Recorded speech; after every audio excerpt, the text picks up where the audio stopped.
Bonjour à tous et bonjour à tout. Olivier Granilic au micro pour une nouvelle émission de On vous donne la parole sur Studio Qualita. Heureux de vous retrouver pour vous donner la parole pour les sujets qui vous intéressent. Et nous vous donnons donc la parole sur Studio Qualita. C'est tous les mercredis. Et si vous aussi vous avez envie de participer à cette émission, vous pouvez le faire en nous appelant sur notre boîte vocale du 050 430 80 20. Vous nous laissez un message avec vos coordonnées et nous vous rappellerons pour participer à cette émission. Bien, vous pouvez aussi nous contacter par notre page Facebook Studio Qualita ainsi que par notre site studioqualita.com. Et aujourd'hui, on va parler des municipales. Alors, on en parle déjà depuis pas mal de semaines. On en a parlé beaucoup sur Jérusalem puisqu'il y avait des enjeux très importants. Et il y a un second tour à Jérusalem qui se déroulera dans tout juste une semaine, puisque ce sera le 13 novembre. Mais Jérusalem n'est pas la seule ville du pays, et il y a d'autres villes dans lesquelles il se passe des choses très intéressantes. Au niveau des municipales, on a parlé cette semaine de Beth Shemesh aussi, avec la victoire d'une femme, d'une mère à Beth Shemesh et Elisa Bloch. Et nous allons parler aujourd'hui de Bat Yam, où là-bas aussi il se passe des choses très intéressantes. Et nous avons avec nous le bonheur d'avoir Hana Felous qui est en ligne avec nous pour nous parler des élections municipales à Bat Yam. Hana, bonjour, merci d'être avec nous ce matin sur Studio Qualita. Bonjour, merci à vous. Alors Hana, d'abord on va vous présenter. Vous habitez Bat Yam depuis longtemps? Ça va faire 3 ans. 3 ans, donc assez jeune oui. Dans cette ville, c'est novatrice. Vous êtes impliqué dans la vie politique de Bat Yam, puisque vous faites aussi partie du mouvement, du groupe Allez-nous. Tout à fait. Je m'occupe de la communication du mouvement Allez-nous. Alors, expliquez-nous en quelques mots qu'est-ce que c'est Allez-nous, bien qu'on en ait déjà beaucoup parlé sur Studio Qualita et nous sommes déjà impliqués au niveau de l'association Qualita, de l'organisation Qualita, et Allez-nous sont très impliqués au niveau des élections, mais on va rappeler quand même de quoi il s'agit. Tout à fait. Allez-nous, c'est un mouvement qui a été créé par Ari Abitbol et Yom Tov Kalfon afin de placer des candidats francophones dans le plus de listes possible, ou alors d'avoir des listes pour les élections municipales afin d'avoir le maximum de francophones qui représentent la communauté francophone dans les conseils municipaux. Donc on a vu des candidats à Jérusalem, on avait je crois à Jérusalem 5 ou 6 candidats, Natania bien entendu, Tel Aviv aussi, on avait à Tel Aviv aussi une liste qui était dirigée par un francophone, Olivier Rafovitch. Il y avait Michael Ben Soussan aussi à Tel Aviv. Et Michael Ben Soussan sur la liste. Voilà, on en avait, on va pas dire dans toutes les villes d'Israël, mais en tout cas dans les grandes villes d'Israël, où il y a aussi une forte présence des francophones. Et on avait aussi à Bat Yam aussi, alors il n'y avait pas une liste, mais il y avait un francophone sur une des listes. Il y en avait deux, à vrai dire. Odélie Gonzalez, à la 6e place de la liste de Tzvika Brot, qui est candidat du Likoud, ainsi que Benjamin Felous, mon mari, un peu plus loin sur la liste, mais aussi présent.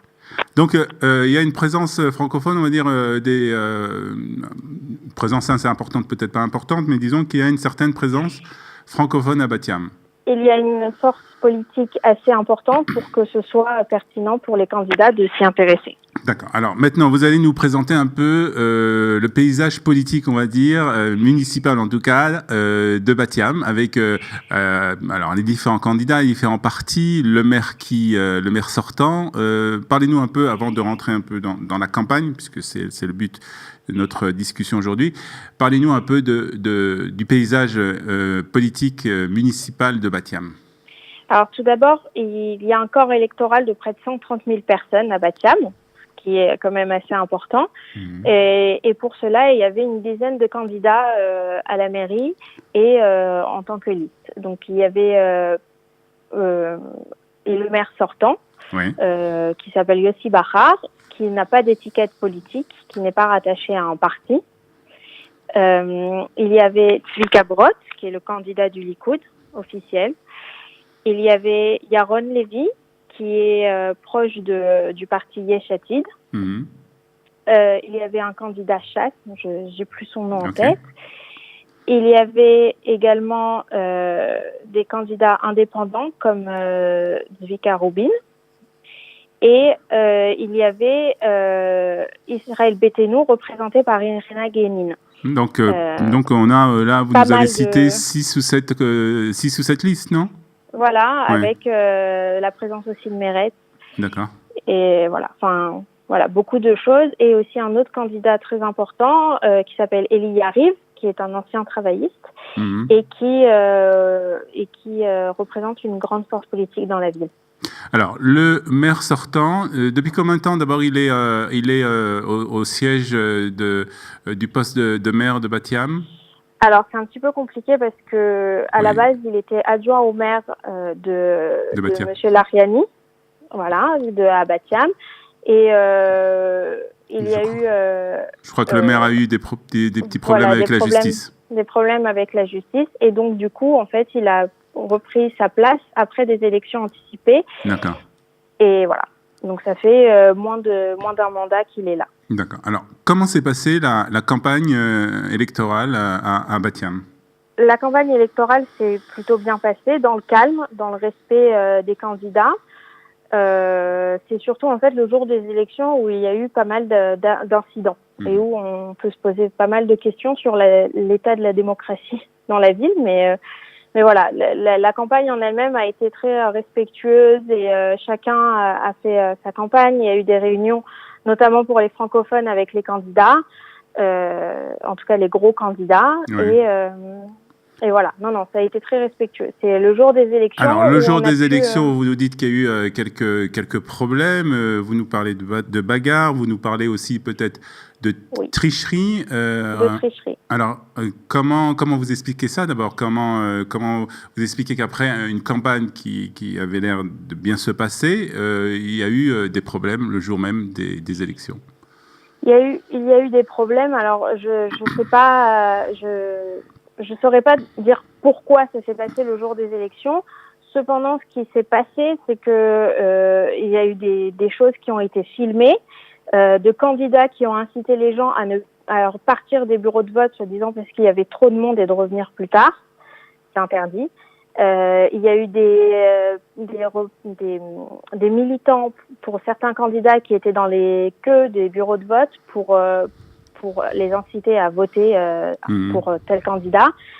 Et il y a eu des paroles qui ont été dites dans des haut-parleurs, insultant un candidat, en l'occurrence Zvika Brod, de menteur, et en l'insultant devant le jour même des élections, enfin devant les bureaux de vote.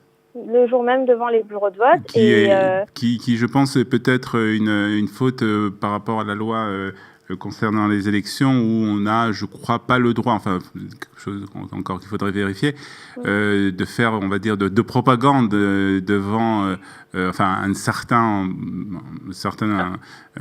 carré, disons, jusqu'aux urnes. On n'a pas le droit de faire vraiment de la propagande concernant un tel ou candidat ou un autre candidat. Tout à fait. En fait, il y a des stands devant les bureaux de vote, comme on a pu le voir dans les villes, et avec une certaine limite à l'entrée, en général, l'entrée des cours des écoles, etc., où en fait les personnes qui font campagne pour les candidats n'ont pas le droit d'entrer, sauf pour aller aux toilettes s'ils se couvrent leur t-shirt ou pour aller voter eux-mêmes. Ouais. Alors comment s'est passée l'issue du premier tour? Je crois qu'il y a pas eu donc les 40% demandés pour avoir donc pour être élu donc au poste de maire. Donc on a comme à Jérusalem et dans d'autres villes du pays, on a un deuxième tour à Bat-Yam. Tout à fait. Le maire sortant, Yossi Bachar, est arrivé avec 35% des voix. Et Zvika Brod, donc le candidat à Likoud, est arrivé avec 30% des voix. En sachant que notre francophone la mieux placée, Odélie Gonzalez, n'a pas été élue à 300 voix près. Ah, d'accord. C'est-à-dire qu'ils ont quand même réussi à rentrer, si je comprends bien, 5 mandats. Voilà. Il manquait 300 voix pour que la francophone, la représentante francophone, soit élue au conseil municipal. Tout à fait, ce qui est en soi un exploit parce que c'est la première fois que des francophones arrivent aussi loin dans des élections. Et voilà. Au-delà de ça, au niveau des résultats des listes, il y a eu un vrai chamboulement des forces politiques, notamment avec la perte de Yossi Bahar de 4 sièges. Donc ils sont passés de 8 sièges au conseil municipal à 4. D'accord. Donc c'est déjà une sacrée débandade pour le candidat sortant. Donc là, on va avoir besoin, le maire aura de toutes les manières besoin d'une coalition. Tout à fait. Et on sait, cette coalition se dessine déjà, même si on ne sait pas encore le nom du maire, puisqu'il y aura un second tour donc, dans un peu moins d'une semaine. Si on ne sait pas encore le nom du maire, est-ce qu'on sait plus ou moins comment sera formée la coalition du conseil municipal à Bat-Yam? La coalition est en train de se former autour de la liste du Likoud. En sachant que la deuxième force de la ville, la deuxième force politique de la ville s'est ralliée samedi soir à la liste du Likoud. Donc déjà, ça fait pas mal de sièges et les négociations sont en cours pour d'autres ralliements, mais d'une manière générale, ça se rallie plutôt du côté de la liste du Likoud. Alors, on pourrait avoir une situation dans laquelle on est une majorité Likoud et donc une coalition donc dirigée, on va dire, par le Likoud, avec d'autres partis, et un maire qui ne soit pas du Likoud si Tzvika Brot est élu. Non, c'est l'autre candidat. Voilà. C'est Yossi Bahar est élu. Si Yossi Bahar est réélu au poste de maire, il pourrait avoir donc avoir des difficultés un peu à diriger son conseil municipal. Donc c'est une situation très intéressante. On a des pronostics, des sondages sont faits. Est-ce que, d'après ce que vous voyez un peu dans les rues de Bat-Yam, est-ce que vous arrivez à comprendre ce qui va se passer? Par exemple, samedi soir, lors du tractage après Shabbat sur la promenade, il y avait presque 300 personnes qui étaient rassemblées pour Tzvika Brot. Je pense que du coup les forces sont en train de passer du côté du Likoud. Alors peut-être que j'ai un regard un peu biaisé parce que je fais plus attention à ce qui se passe du côté du candidat du Likoud. Malgré tout, on voit sur les forums, sur Facebook, beaucoup que les gens en fait disent je ne soutenais pas Tzvika Brot au premier tour et pourtant c'est pour lui que je vais voter parce que on a besoin d'un changement dans cette ville. Donc en fait c'est en train de se former. La seule crainte aujourd'hui, c'est que comme le taux de participation au premier tour a déjà été bas, de 37%, qui est plus bas que la moyenne nationale, on a peur que du coup il y ait moins de mobilisation le deuxième tour, ce qui mettrait en danger donc Tzvika Brot. Ouais, et en plus, c'est pas un jour férié, hein, il faut signaler, puisque ça a été un jour férié au niveau national, mais là, toutes les villes n'ont pas un deuxième tour. D'ailleurs, je crois que c'est vraiment quelques villes en Israël qui connaissent donc cette situation où il y a un besoin de retourner aux urnes. Donc, c'est le moment aussi de dire à tous ces habitants de ces villes, que ce soit... Alors, je me rappelle bien entendu Jérusalem, puisque là, il y a une grande campagne qui est faite, on en entend beaucoup parler, surtout sur les réseaux sociaux et dans les milieux francophones. On entend beaucoup parler de cette campagne, mais alors on a aussi Bat-Yam, vous allez peut-être m'aider, Hadera, je crois. Alors, je sais pas, je sais qu'à Ranana, il y a un deuxième tour. Ranana, et il me semble qu'il y avait une autre je crois ville, que c'est Hadera aussi, je ne suis pas sûr, mais on pourra le vérifier. En tout cas, il faut appeler donc ces habitants de ces villes donc à aller voter. Aller voter, c'est très important. Quel que soit le candidat. Exactement, le 13 novembre, ce ne sera pas un jour férié, donc voilà, il faut prendre quelques minutes sur son travail, ou bien aller avant de se rendre sur son travail. Ça ouvre, comme la dernière fois, de 7h jusqu'à 10h, donc donc il y a assez de temps pour aller voter, mais aller voter, c'est très, très important. Dernière question, d'ordre plus général, est-ce que vous avez senti de la part des candidats, de tous les candidats de ces élections à Batiam, est-ce que vous avez senti qu'ils étaient sensibles, on va dire, aux problèmes de la communauté francophone, aux problèmes de la Alia de France? Non, enfin, pas tous, dans le sens où les 3/4 nous ont fait comprendre que de toute façon, la communauté francophone était moins importante que celle des Russes, ce qui est un fait, c'est mathématique, et que de ce fait, les problèmes des francophones passaient largement en second plan.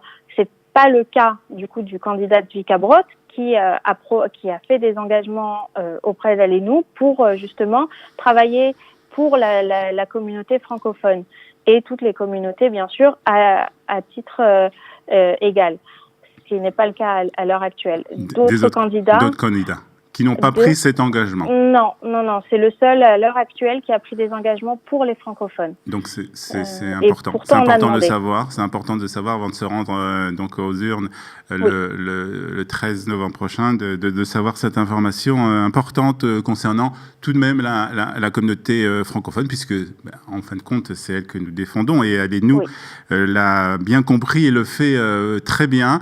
Merci beaucoup en tout cas de nous avoir éclairé sur la situation à Batiam. On n'en avait pas beaucoup parlé, il faut le dire, et c'est bien qu'on le fasse dans cette émission, qu'on connaisse aussi la situation dans cette ville, pas seulement dans les grandes villes, Jérusalem ou Ranana, mais aussi Batiam, où il y a une forte population, une forte communauté francophone dans cette ville. Merci beaucoup, Hana Fellouz, d'avoir été avec nous ce matin sur Studio Kalita.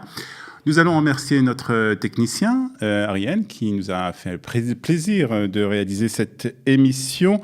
Je vous rappelle que pour participer à On vous donne la parole sur Studio Kalita, notre numéro de téléphone, c'est le 050 430 80 20. Vous pouvez aussi nous contacter par la page Facebook de Studio Kalita ou bien sur notre site studiokalita.com. Merci beaucoup de votre attention. Nous nous retrouvons la semaine prochaine pour un nouveau numéro de On vous donne la parole sur Studio Kalita. Bonne semaine à tous, bye bye. Vous souhaitez vous exprimer sur un sujet qui vous tient à cœur? Studio Kalita vous donne la parole. Tous les mercredis, Olivier Granillic vous ouvre les portes de Studio Kalita pour une émission en toute liberté. On vous donne la parole, c'est tous les mercredis sur Studio Kalita.